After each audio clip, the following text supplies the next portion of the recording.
Bon dimanche et merci de nous accueillir chez vous. On veut passer un bon moment dans la présence de notre Dieu et c'est un privilège que de pouvoir être ensemble de là où on est et de savoir que devant Dieu, on peut être unis dans sa présence et permettre au Saint-Esprit de parler à nos cœurs et à nos vies. Sachons, chacun d'entre nous, que Dieu nous voit là où on est, que Dieu connaît nos vies, connaît nos cœurs et encore une fois, ce matin, il veut se révéler à nos vies. Sache aujourd'hui, là où tu es, que Dieu a quelque chose pour toi, que le Seigneur veut parler à ton cœur aujourd'hui.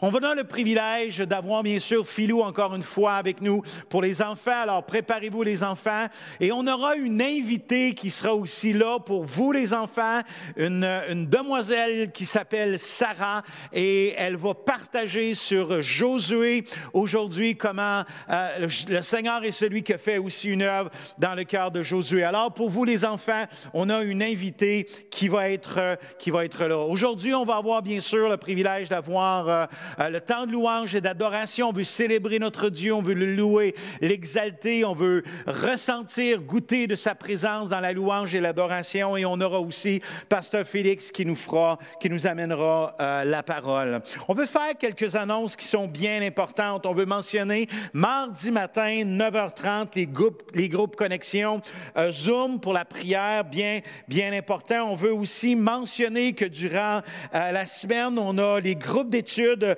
que l'on a pour les dons d'opération qui ont commencé la semaine dernière, soit le 13. Alors, ceux qui étaient là qui avaient déjà commencé le cours avant les fêtes, vous avez encore cette semaine les dons d'opération avec M. Bégin. Et on commence cette semaine 2 séries d'études. La première qui va être mercredi, ça va s'appeler les armes du chrétien avec notre frère Denis qui va être là, Denis Deschamps qui va nous apporter cette étude-là. Alors, ça commence mercredi le 20. Si vous n'êtes pas encore inscrit, allez sur le site ou encore contactez-nous à nos bureaux et on pourra vous inscrire ou envoyez-nous un courriel. C'est encore mieux et on pourra vous inscrire. Ça commence mercredi. Ça nous donne, si jamais on a besoin d'envoyer des courriels, de savoir qui est là. Alors, bien important, inscrivez-vous. Et on a aussi, à partir de jeudi, le 21, c'est toujours à 19h, ce qu'on a appelé les fondements de la foi. C'est avec Pasteur Félix. Et les thèmes ça va être 6 thèmes. Ça va être le salut, la foi, la Bible, le Saint-Esprit, l'Église et être des témoins. Alors, c'est bien sûr les fondements de la foi.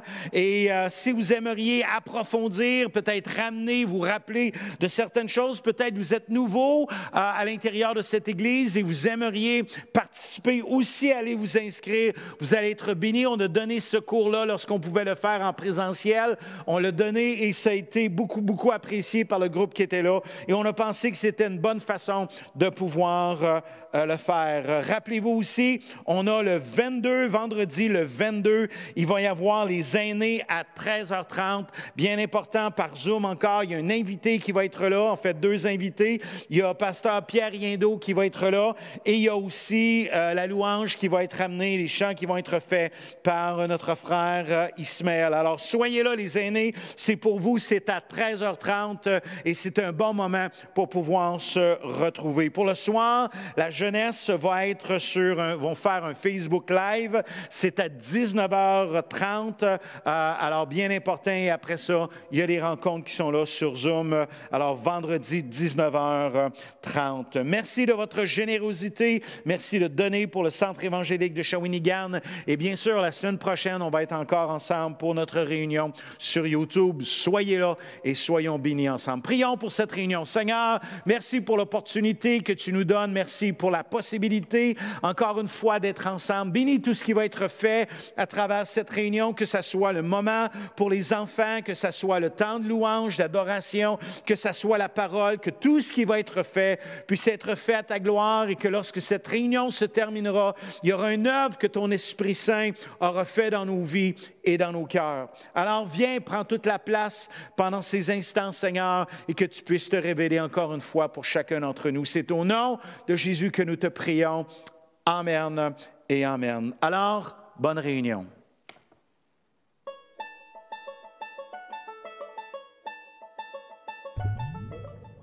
Coucou les amis. Ce matin, j'avais un rendez-vous chez l'optométriste avec ma maman. Est-ce que tu sais c'est quoi une optométriste? Une optométriste, c'est comme un docteur pour les yeux. Il y a un examen que je devais faire, c'est une machine qui lance du vent dans tes yeux. J'avais un petit peu peur alors j'avais pas le goût de la faire. Mais je sais que c'est important de faire tous les examens. Alors j'ai demandé à mon papa dans le ciel de venir me donner du courage. Et avec le courage qu'il m'a donné, j'ai réussi à faire mon examen. Ça m'a rappelé l'histoire de Josué. Josué faisait partie du peuple d'Israël. Dieu avait promis la terre de Canaan au peuple d'Israël. Mais avant d'y aller, le peuple a décidé d'envoyer des espions pour voir ça ressemblait à quoi, cette terre-là. Josué faisait partie des espions. Quand ils sont revenus, il y a 10 espions que eux, la seule chose qu'ils ont vue, c'est les gros géants. Et ils ont dit, on ne peut pas aller là, on ne sera jamais capable de les battre. Mais Josué, lui, était rempli du courage de son papa dans le ciel et il a dit, oui, on va être capable de les battre parce que Dieu est avec nous. Est-ce que tu savais que ton papa dans le ciel, il peut te donner du courage à toi aussi? Oui, oui. Quand tu ne te sens pas capable de faire quelque chose, tu peux lui demander de venir te remplir de son courage et il va le faire et ensuite, tu vas être capable de le faire. On va lui demander ensemble. Je te demande de fermer tes yeux. Papa dans le ciel, je te demande de venir me remplir de ton courage pour que je puisse faire des choses que je ne me sens pas capable de faire. Et je veux aussi te dire merci parce que je sais que quand je te demande quelque chose, tu viens le faire. Amen. À bientôt!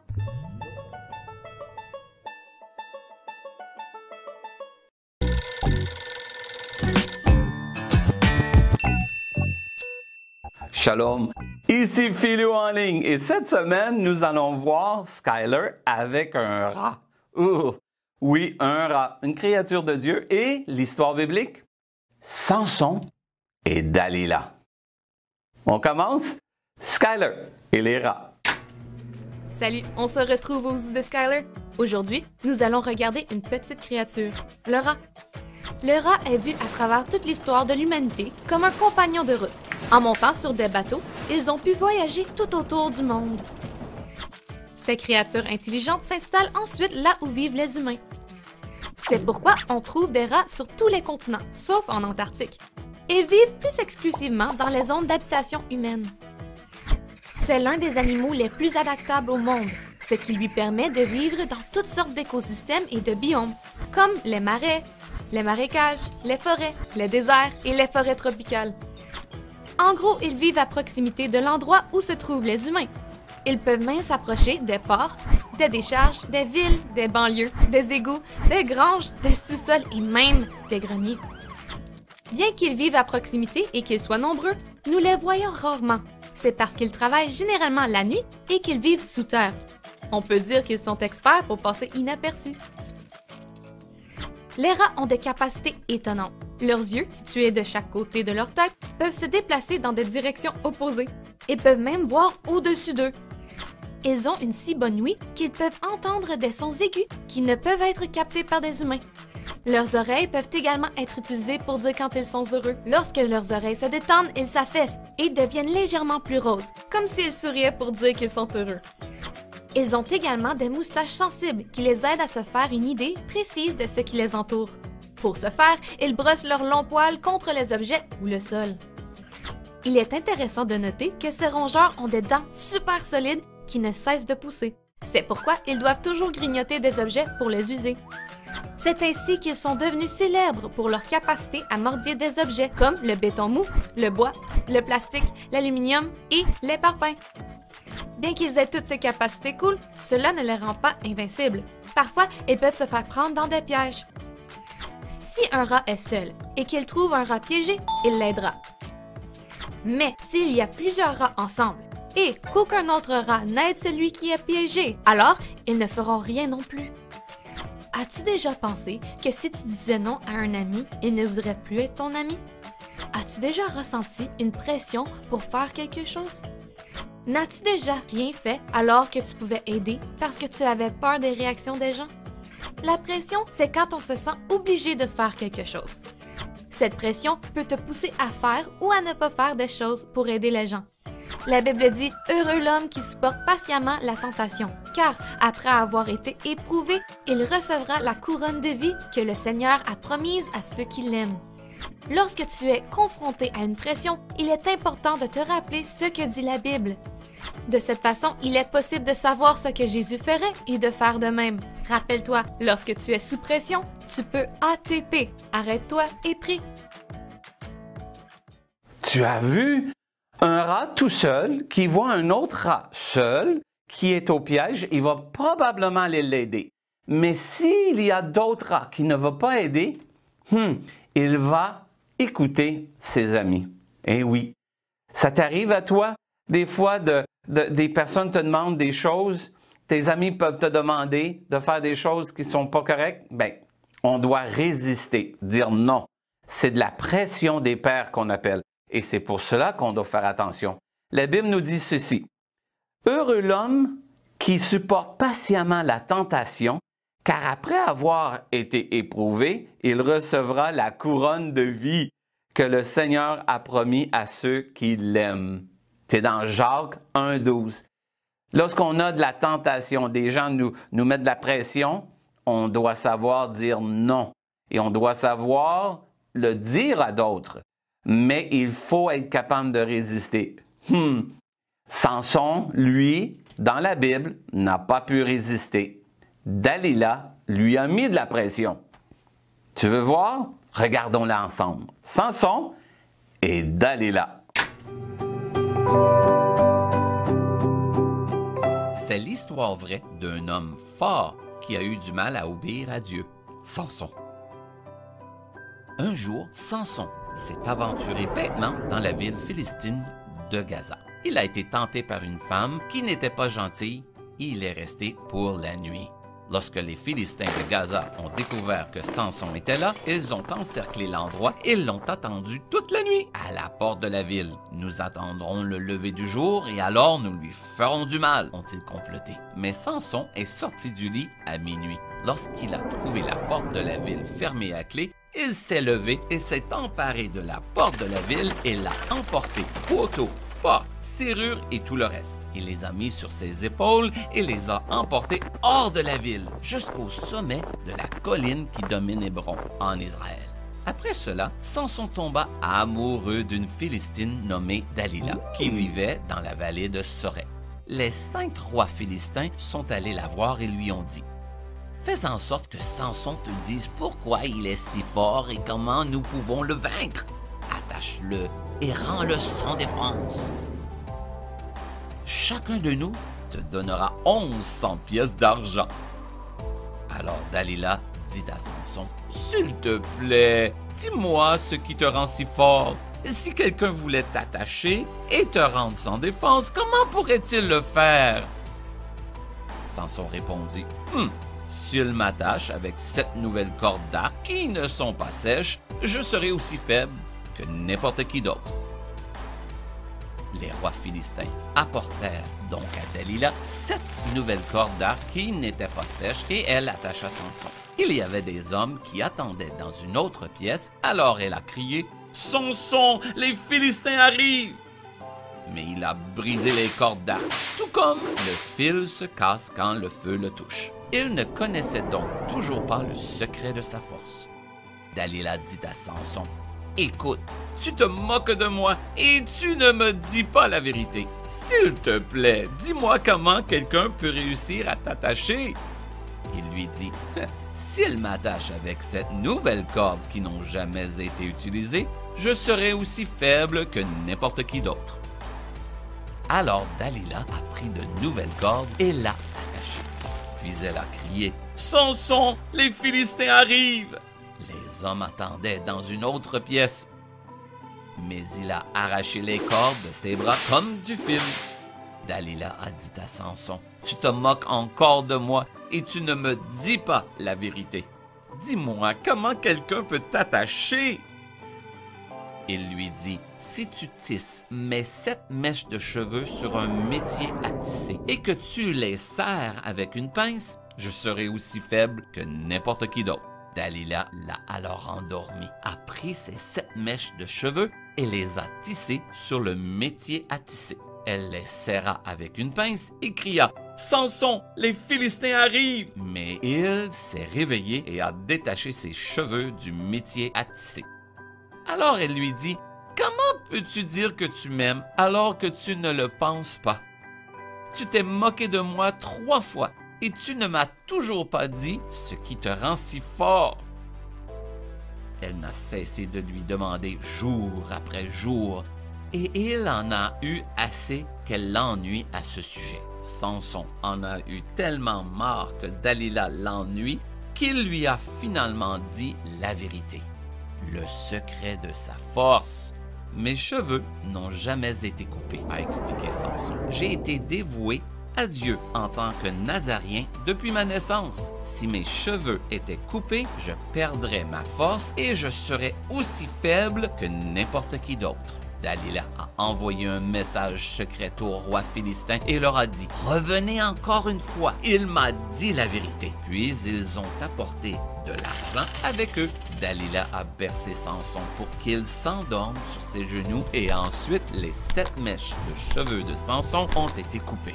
Puis elle a crié « Samson, les Philistins arrivent !» Il s'est réveillé et a pensé « Je vais me libérer et me sauver comme toujours. » Il ne savait pas que le Seigneur l'avait abandonné et qu'il avait perdu sa force par sa désobéissance. Ils l'ont capturé, ils lui ont fait du mal aux yeux et il est devenu aveugle. Plus tard, alors que ses cheveux poussaient, Samson a prié « Seigneur, s'il te plaît, souviens-toi de moi, juste cette fois-ci encore. » Dieu lui a pardonné et lui a redonné sa force une dernière fois. On se souviendra de lui comme d'un homme qui avait une grande force donnée par Dieu, mais aussi comme d'un homme avec de grandes faiblesses. Vous pouvez lire l'histoire vraie dans votre Bible, dans le livre des Juges. Bye bye!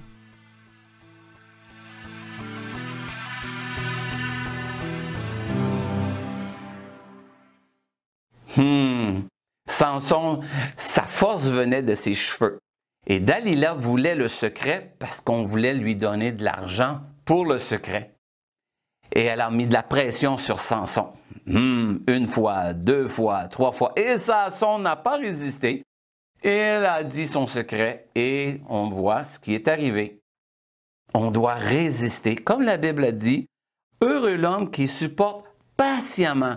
On doit savoir dire non à la pression de faire le mal. Comme on voit dans la Bible. Ah, la mission de la semaine. Regardons, tu vas voir, ça va t'aider. La mission de la semaine.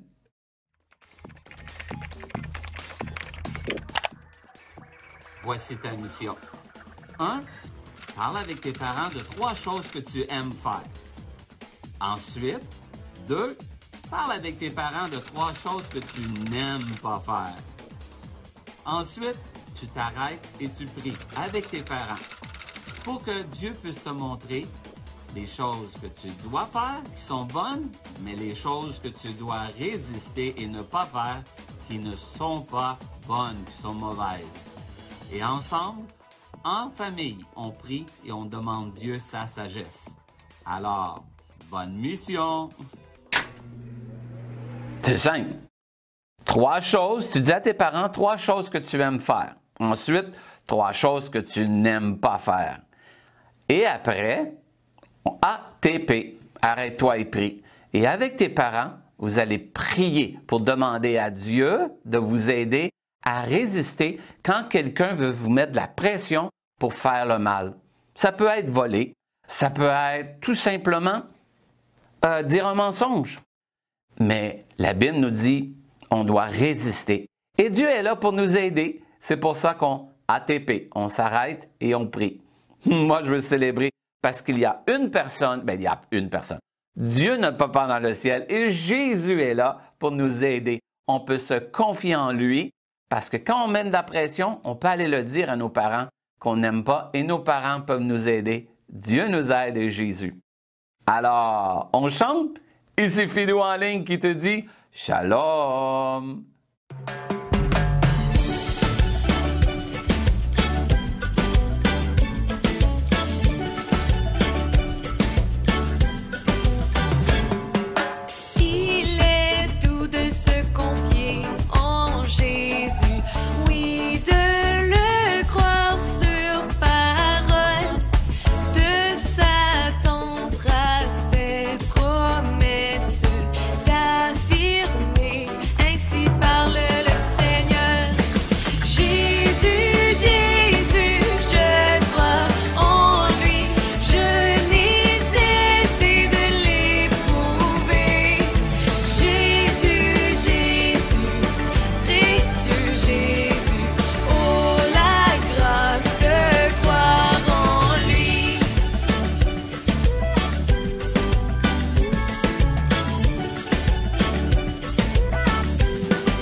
Tout le monde, j'espère que vous allez bien.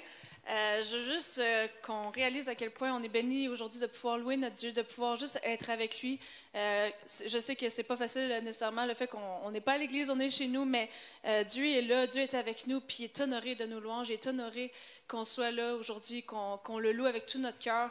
Puis il n'est pas moins présent. Fait qu'on puisse vraiment juste l'accueillir dans nos maisons ce matin, dans nos cœurs, qu'on puisse vraiment juste tout lui donner parce qu'il est tellement digne. Puis qu'on puisse aussi être dans la joie aujourd'hui parce que notre roi est là, notre sauveur est avec nous en ce moment même. Amen.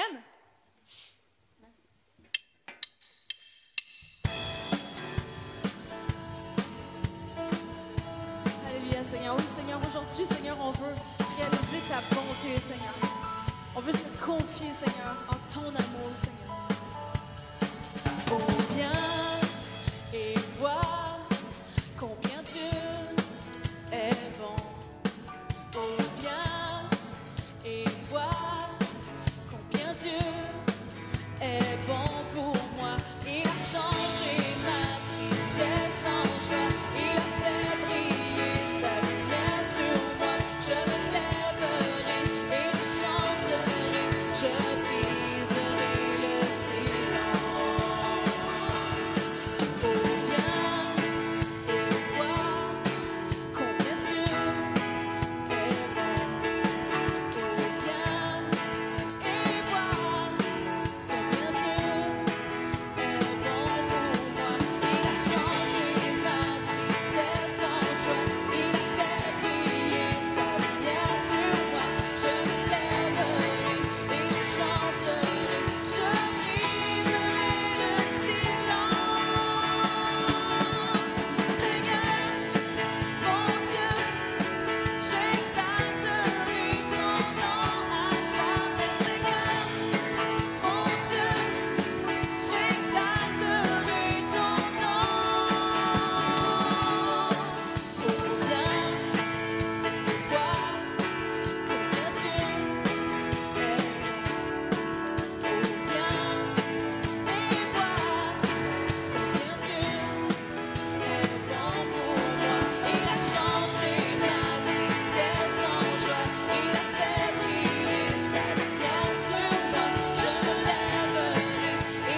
on aime élever ton nom, Seigneur Jésus. Merci tellement, Seigneur, parce que oui, Seigneur, c'est un honneur de pouvoir te louer, Seigneur, aujourd'hui, Seigneur. Quelle joie de pouvoir être avec toi dans ta présence, Seigneur. Merci, Seigneur.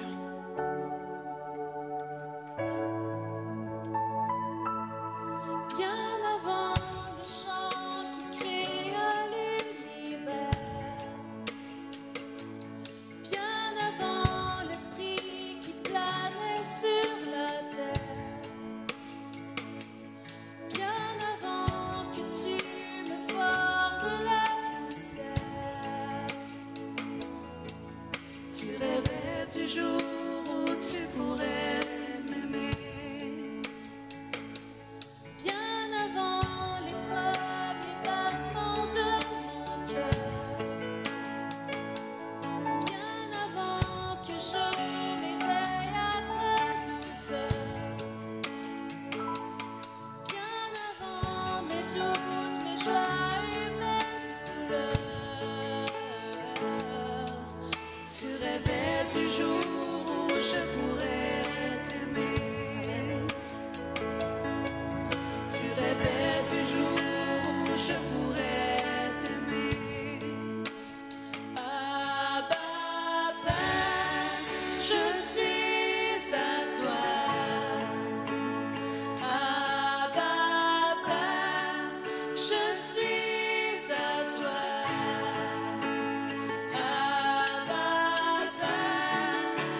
Seigneur. Oui, merci, Seigneur, car on t'appartient, Seigneur. Et rien, Seigneur, tu dis dans ta parole que rien ne pourra jamais nous séparer de ton amour, oh Dieu. Merci, Seigneur.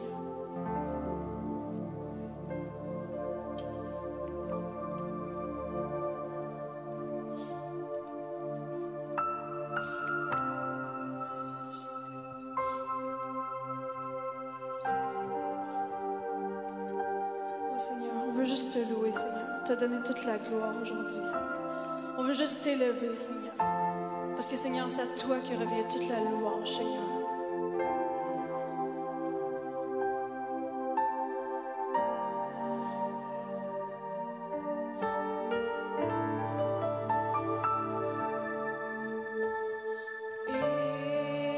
Élevé à la droite de Dieu.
C'est leur cœur.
toi soit toute la gloire, Seigneur.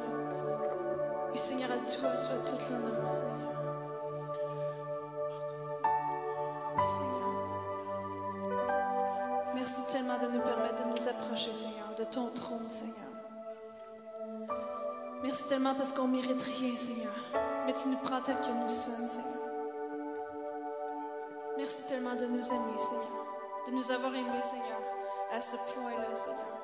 D'avoir tout donné, Seigneur. Oui, Jésus.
Tu n'as pas voulu laisser sans nous. Alors Jésus, tu es venu. Ton amour a vaincu mon péché. Plus rien ne peut nous séparer. Oh, ce nom est si glorieux. Ce nom est si glorieux, le nom de Jésus-Christ, mon roi. Ce nom est si glorieux, sa bonté est sans pareil. Ce nom est si glorieux, le nom de Jésus. Ce nom est si glorieux. Le nom de Jésus.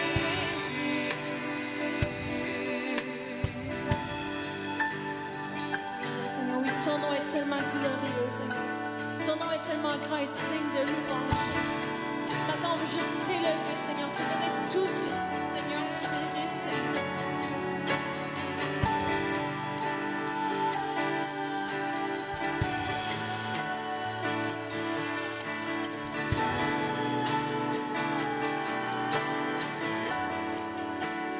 La terre a tremblé, le bois s'est déchiré, désarmant la mort et le péché.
nom est si merveilleux, le nom de Jésus. Oh, ce nom est si merveilleux, le nom de Jésus. Oh, ce nom est si merveilleux, le nom de Jésus.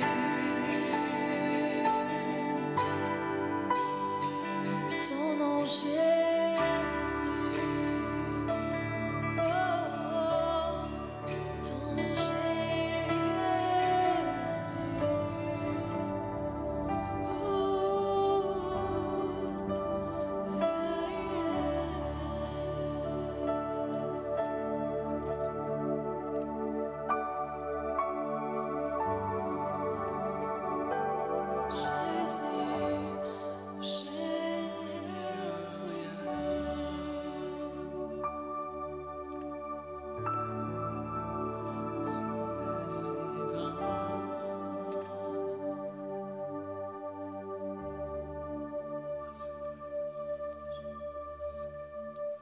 Bonjour frères et sœurs. C'est vraiment un plaisir pour moi encore ce matin de vous apporter la parole, de rentrer chez vous au travers la technologie. Et le Seigneur permet qu'on puisse propager l'Évangile encore semaine après semaine, malgré la pandémie, le confinement et tout ce qui vient avec. Habituellement, c'est plusieurs jours d'avance que je sais que je dois préparer un message. Et récemment, en fait, quand on a enregistré ce message, eh bien, je l'ai su 24 heures d'avance. Mais pas de problème, parce que Jean-Claude me demandait si c'était trop court. J'ai dit que non. J'ai dit qu'il y a 1189 chapitres dans la Bible et que je serais bien capable d'en trouver un pour apporter un message. Mais ce n'est pas le temps le plus court que j'ai expérimenté dans ma vie.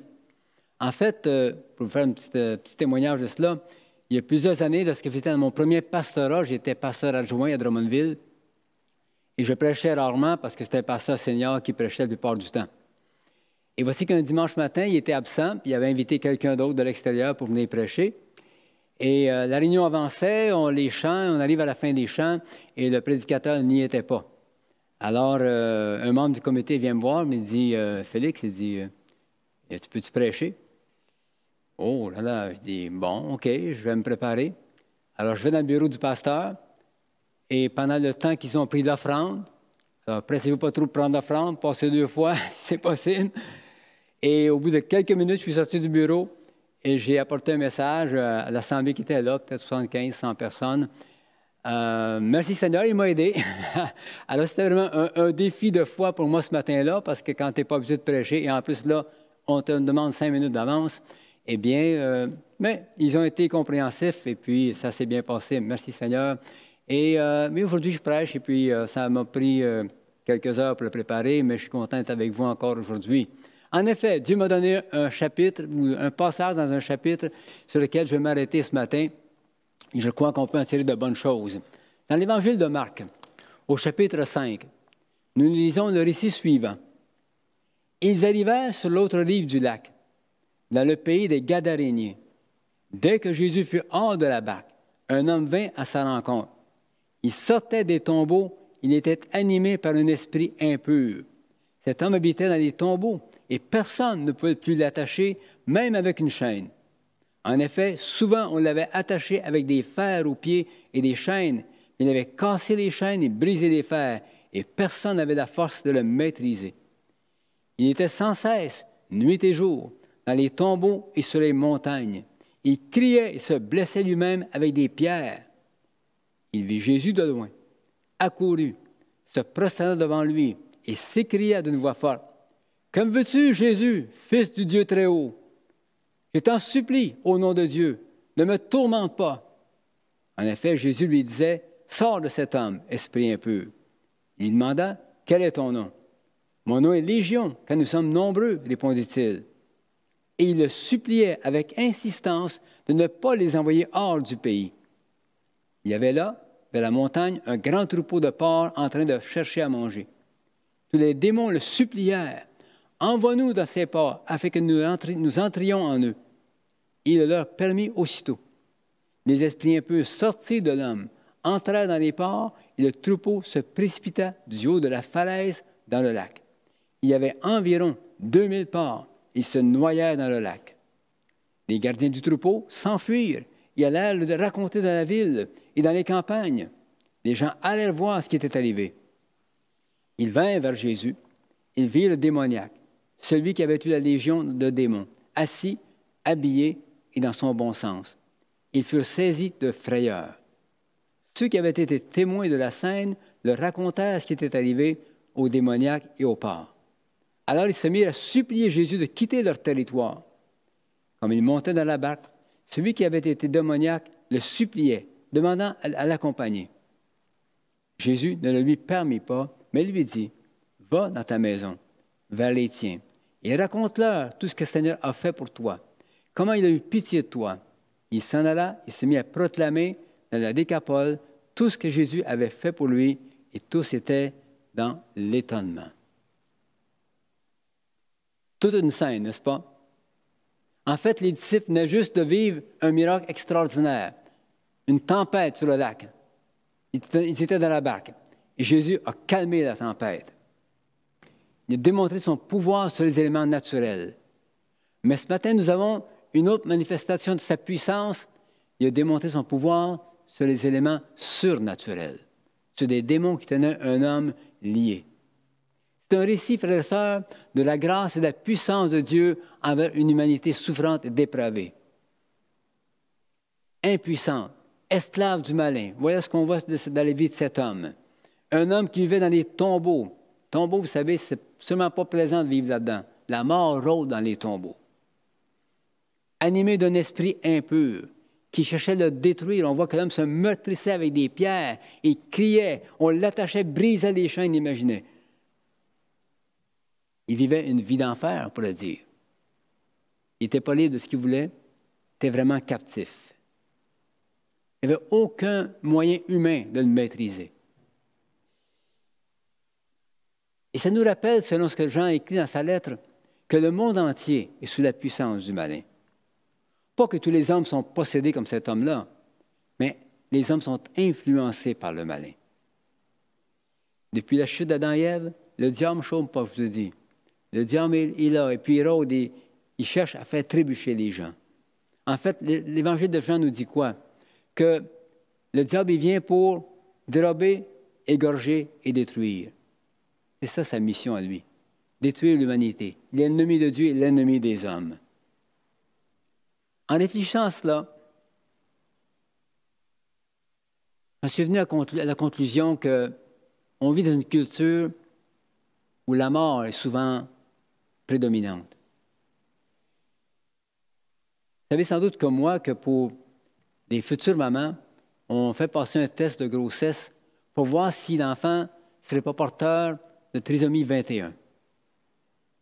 Et si tel est le cas, on propose l'avortement. Et puis, sans parler de l'avortement pratiqué pour bien d'autres raisons également. Mais la valeur d'une vie, d'un fœtus, c'est bien plus que cela. Est-ce qu'un enfant atteint de trisomie 21 n'est pas un être humain aussi? Est-ce qu'il n'a pas une valeur aux yeux de Dieu, malgré son handicap? Le psaume 139 nous dit, « C'est toi qui as formé mes reins, qui m'as tissé dans le ventre de ma mère. Je te loue de ce que je suis une créature si merveilleuse. Tes œuvres sont admirables, et je le reconnais bien. Mon corps n'était pas caché devant toi lorsque j'ai été fait dans le secret, tissé dans les profondeurs de la terre. Je n'étais encore qu'une masse informe, mais tes yeux me voyaient, et sur ton livre étaient inscrits tous les jours qui m'étaient destinés avant qu'un seul d'entre eux n'existe. » Dieu a prévu une vie, une existence pour tout enfant à naître. Dans notre culture actuelle, la mort aussi règne dans le sens de mourir dans la dignité. On va appeler ça l'euthanasie ou le suicide assisté. On dit que c'est un acte médical, mais la vérité, c'est qu'on injecte un poison pour bloquer la respiration d'un individu et il meurt. C'est un meurtre. Le collectif des médecins québécois qui s'oppose à l'euthanasie dit que tuer n'est pas un soin. une culture de la mort. Il y a actuellement un projet de loi devant le gouvernement, au gouvernement fédéral, devant le Sénat, qui est à l'étude. Et j'ai entendu un sénateur, parce que, bien sûr, on veut élargir les critères d'accès à l'aide à mourir. Eh bien, un sénateur qui disait qu'un individu qui souffre d'une maladie mentale incurable et insupportable devrait avoir droit à l'aide médicale à mourir.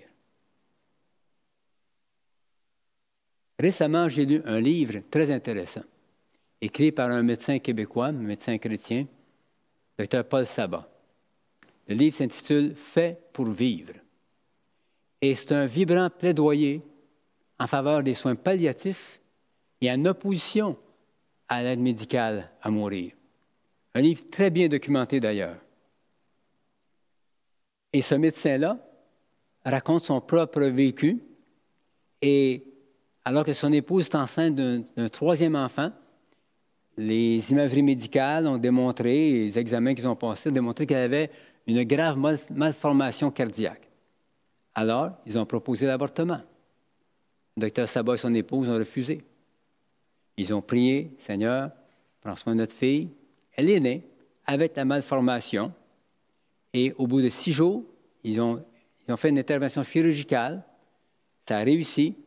Elle a subi une autre intervention à l'âge de 11 mois. Aujourd'hui, sa fille est en pleine santé. Elle a quelques années maintenant. Et merci Seigneur, même le cardiologue qui la suit dit que s'il ne savait pas qu'elle avait eu ça à la naissance, il ne croirait pas qu'elle a eu un tel problème de santé. Parce que tout est correct maintenant. Voyez-vous? Lorsqu'on met notre confiance en Dieu, là, Dieu donne la vie. Ce n'est pas mourir dans la dignité, c'est vivre dans la dignité. L'aide médicale à vivre dans la dignité. On vit dans une société qui a perdu ses repères, où le bien et le mal se mélangent, c'est flou, et parfois on appelle bien ce qui est mal et mal ce qui est bien. Une culture où on encourage souvent la violence par les jeux vidéo, la cruauté, le sang, la violence. J'ai entendu parler d'une série télé américaine qui s'intitule The Walking Dead. Le mort qui marche, c'est une télésérie d'horreur où des morts sortent des tombeaux et font des ravages. Ça fait des années que ça dure. Comment est-ce que cet homme-là qui vivait dans des tombeaux, comment est-il venu à être possédé comme ça par des esprits? On ne vient pas au monde possédé. Alors, il y a quelque chose qui est arrivé dans sa vie.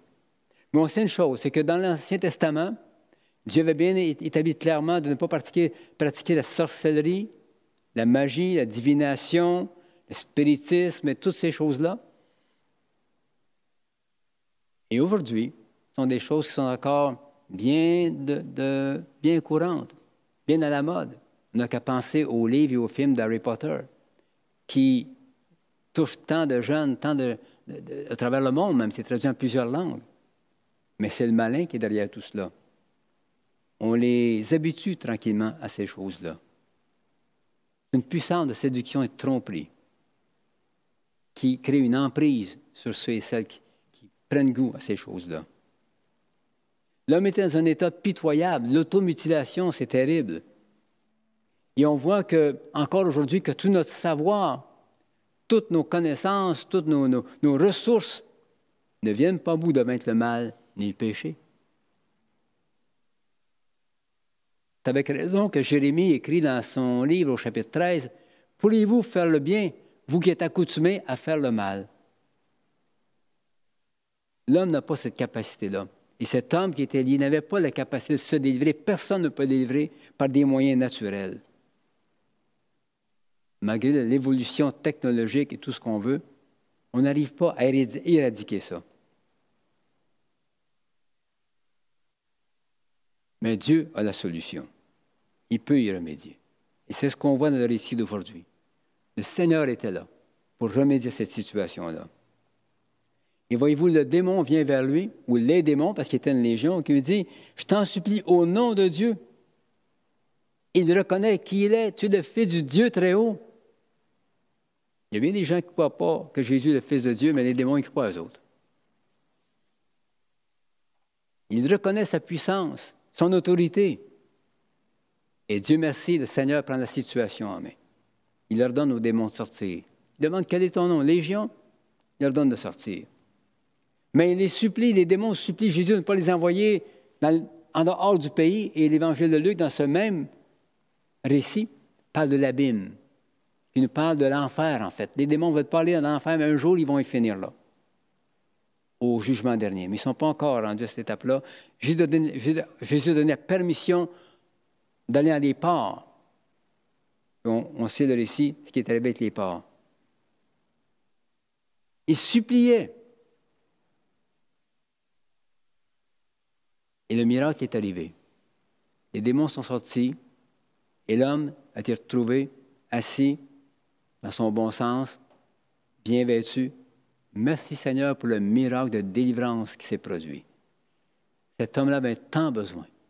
Personne ne pouvait le secourir, mais Dieu est assez puissant pour secourir et peut secourir qui que ce soit encore aujourd'hui.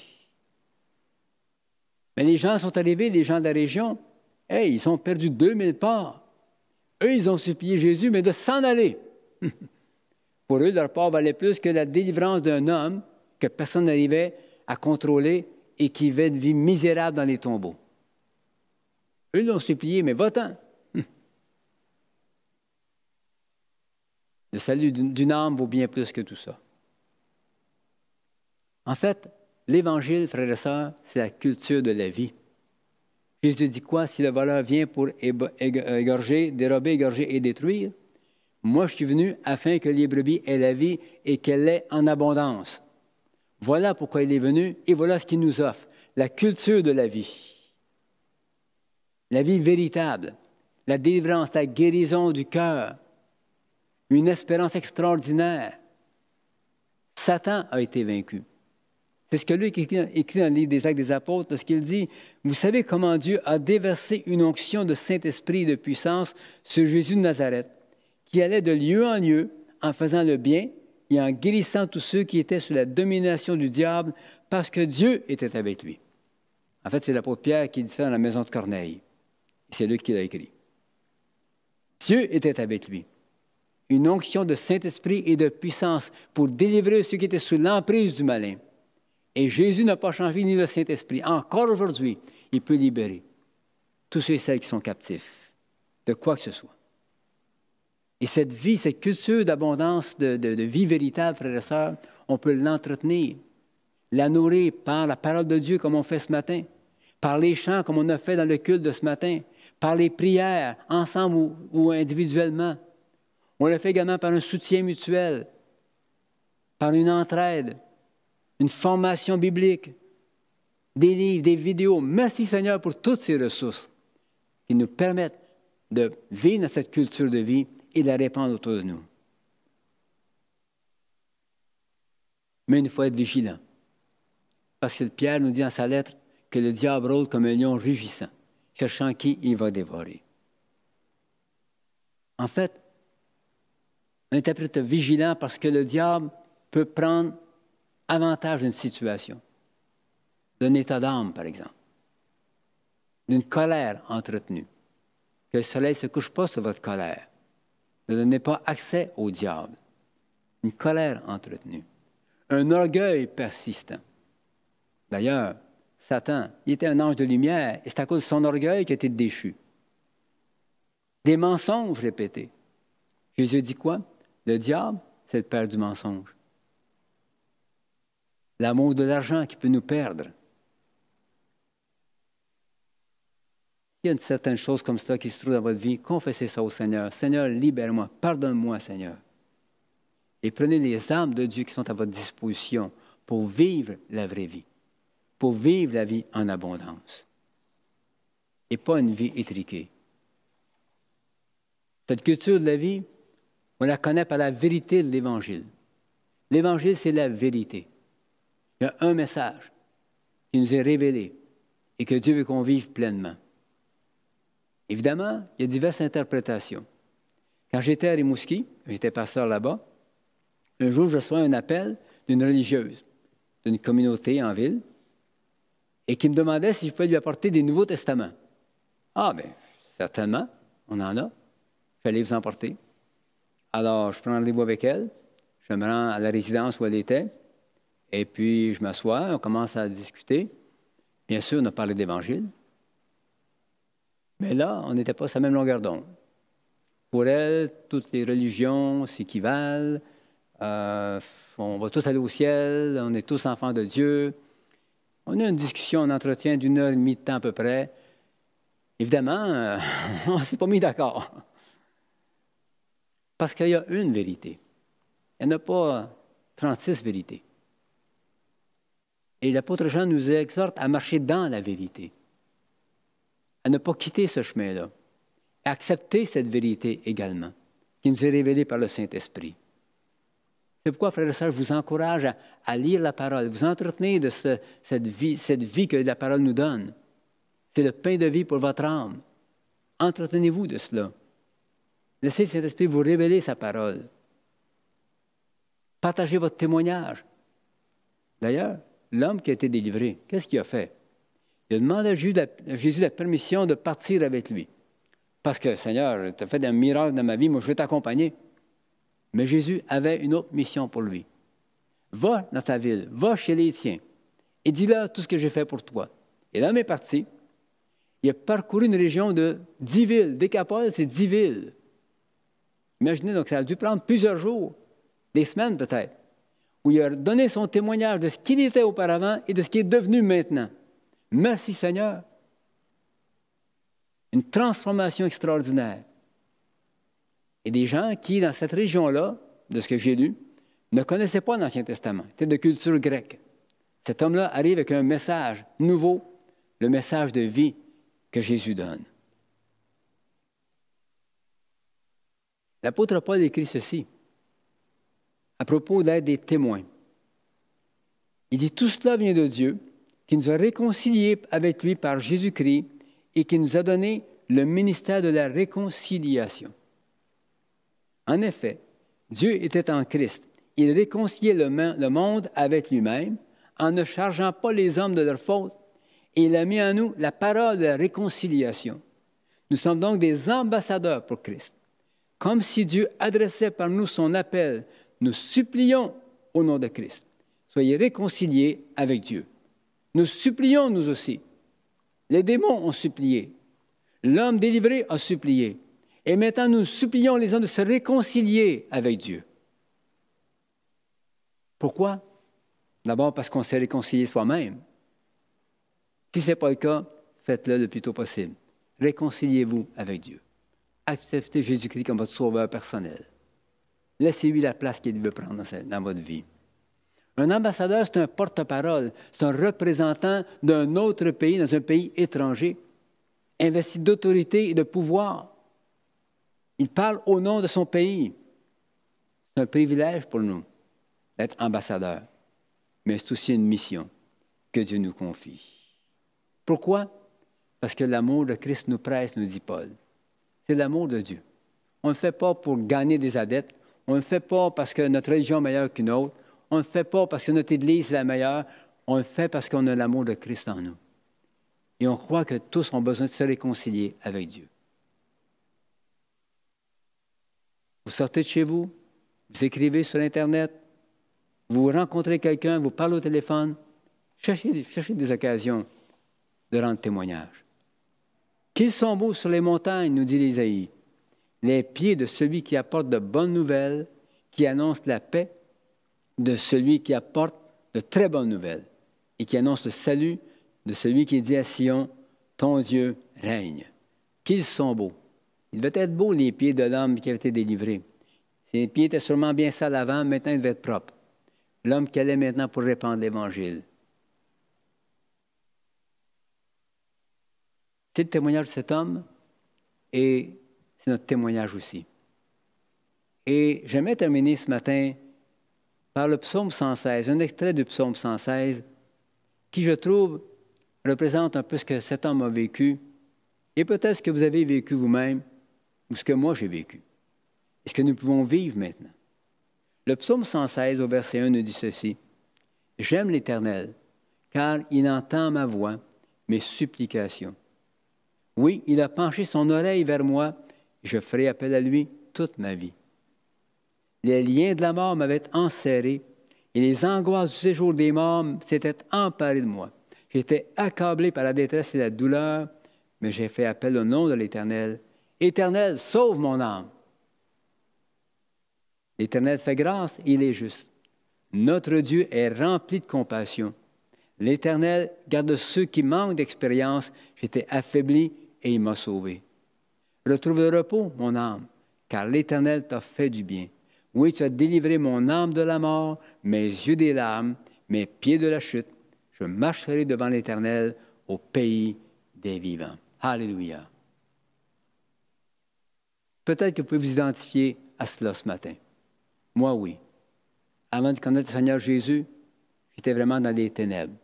Pas comme cet homme-là, évidemment. Mais dans les ténèbres. C'est pas drôle dans les ténèbres. Tu ne sais pas où tu vas. Tu penses que tu le sais, mais tu ne le sais pas. C'est vraiment quelque chose qui est lourd. C'est pénible de vivre là-dedans. Mais Dieu merci. L'auteur du psaume ici nous dit quoi? J'aime l'Éternel, il entend ma voix, mes supplications. Lui aussi suppliait le Seigneur. Il suppliait le Seigneur d'intervenir. Et Dieu a penché son oreille vers lui. Je ferai appel à lui toute ma vie. Une délivrance de la mort spirituelle, de la souffrance due aux conséquences du péché de notre propre vie, ou peut-être du péché que les autres nous ont fait subir. On ne connaît pas le passé exact du Gadarénien. On sait juste son présent et ce qui est arrivé par la suite. Je ne connais pas votre passé. Avez-vous été victime d'abus, de mauvais traitements, de rejet, de dépendance, d'idées suicidaires, de maladies ou de violences? Peu importe. Jésus sait cela. Mais aujourd'hui, il peut entendre vos supplications et vous délivrer aussi.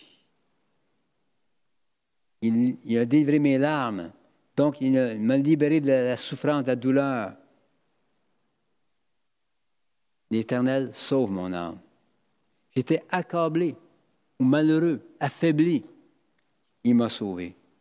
Le verset 16 nous dit, « Tu as détaché mes liens. » C'est vraiment un témoignage de délivrance, d'une conversion, de quelqu'un qui naît de nouveau, qui connaît une vie nouvelle en Jésus.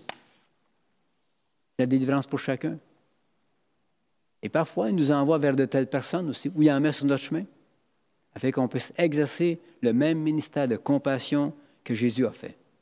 Que l'amour de Dieu puisse se déverser au travers de nous, envers les gens. Ça coûte quelque chose, mais quelle bénédiction quand les gens reçoivent. Attendez-vous à ce que Dieu vous guide, à ce qu'il vous inspire une parole, à ce qu'il vous mette dans une circonstance où, des fois, ça demande beaucoup. Des fois, on n'a pas le goût de prendre du temps avec quelqu'un parce qu'on ne file pas, on est préoccupé par ceci, par cela, mais la personne qui est là a besoin de quelqu'un. Et vous êtes peut-être cette personne-là qui peut l'écouter, qui peut faire une prière avec cette personne-là, qui peut avoir une parole pour elle. Ambassadeur. L'ambassadeur ne choisit pas le pays où il va aller, c'est l'autorité du pays qui l'envoie. Puis il ne choisit pas à qui il va parler dans le pays. Il s'adresse aux gens à qui il doit s'adresser, c'est tout. Mais c'est notre fonction, ambassadeur. Le deuxième point que je trouve de ce psaume-là, c'est la victoire. Le verset 7 nous dit quoi? « Retrouve le repos, mon âme, car l'Éternel t'a fait du bien. » Est-ce que tu peux en dire autant ce matin? Retrouve le repos, mon âme. L'Éternel m'a fait du bien. Je peux me reposer en lui. Je vais élever la coupe pour célébrer la délivrance qu'il m'a accordée. J'aime bien cette version du verset 13 de Colossiens chapitre 2 qui dit « Il a démasqué puis désarmé les autorités et les dominations de l'enfer. Il a exposé leur faiblesse devant l'univers. Il les a traînés devant son char triomphal à la croix. » C'est l'apôtre Paul qui a écrit cela. Colossiens chapitre 2, verset 13. En fait, Paul avait dans la pensée une cérémonie où un général romain revenait d'une bataille, d'une victoire, sur son char triomphal, et derrière lui, il y avait les généraux, les rois qui étaient vaincus, enchaînés, et dont on se moquait. Jésus nous a délivrés, frères et sœurs. Il nous donne la victoire. Alors on peut triompher en lui aussi.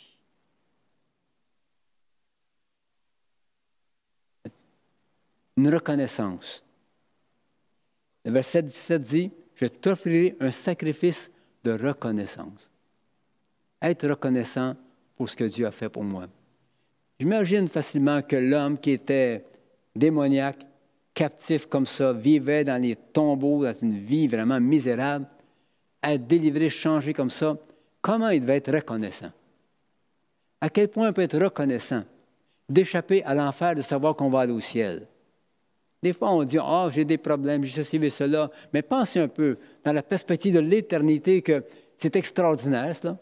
On n'a rien fait pour mériter cela. Il nous l'offre. Reconnaissance envers Dieu. J'ai reçu plus que je méritais. Parmi les 10 lépreux qui ont été guéris, vous connaissez le récit, un seul est venu le remercier. Un seul a manifesté sa reconnaissance envers Jésus pour cette extraordinaire guérison. Parce que quand tu étais lépreux, tu étais lépreux pour la vie. Reconnaissance. Pensez à quoi vous pouvez être reconnaissant aujourd'hui. Mon âme bénit l'Éternel et n'oublie aucun de ses bienfaits.